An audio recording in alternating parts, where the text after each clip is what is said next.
answers. Ready ka na ba? Game, ready. Okay. Fast five. Ayan, Okay. ikwento mo naman, Mark Ian, kung ano bang gagawin natin dito Siyempre, sa Fast hindi Five. buong kapatid ko na kung walang Fast Five. Magbibigay kami ng Fast Five question, bibigyan mo kami ng Fast Five answers. Ganun lang kadali. Okay. I So, love ready ka na? that. Game, Ito. ready. Sagot na lang. Ayan. Okay.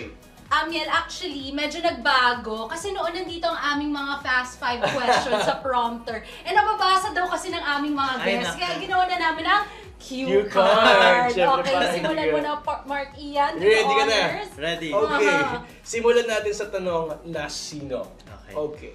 Sino ang wind beneath your wings? O taong pinasasalamatan mo kung bakit nandyan ka sa ganyang estado ngayon? Si Lord. Si Lord talaga.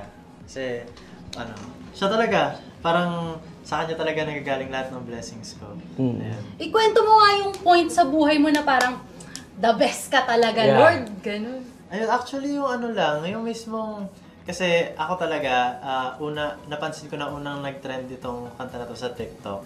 So, which is such a powerful platform. Yes. Para, Yes. Lalo na para sa mga creators, sa mga artists, ganyan na hindi kailangan na sobrang laking record label. Pero yun, nung nagsa-start na siyang magkaroon ng numbers na every refresh ko may bagong video yung song.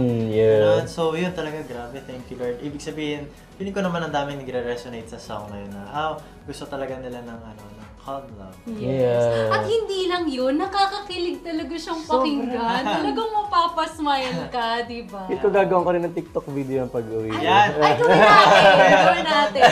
Mga pa-emote-emote, ganyan sa maulan na panahon. Ay, tama. Hindi lang sa window. Saktong-sakto.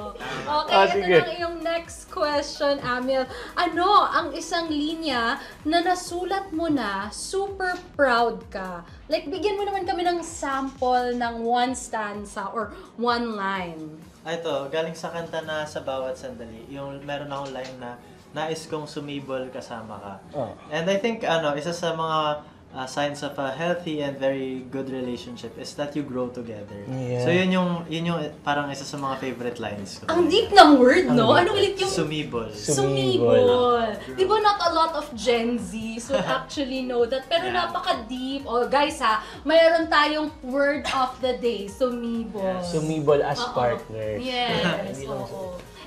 Doon naman sa nahanap kita, pwede bigyan mo din kami ng line doon na that really resonates with you. Siguro yung buong chorus na sa dinami-rami ng mga tao, sa hinaba-haba ng panahon, at sa nilawak-lawak ng mundo, nahanap kita. Kasi sobrang sobrang, di ba? Kung isipin mo, sobrang dami nga namang tao sa mundo. And sobrang What are the lifetimes. chances?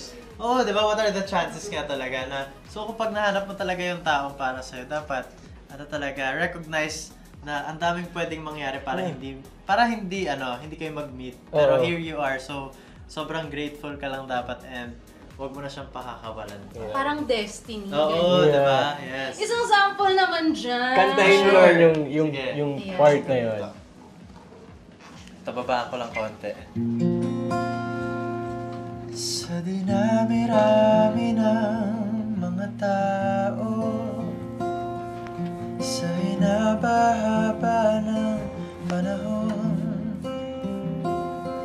at sa nilawak-lawak ng mundo, nahanap kita.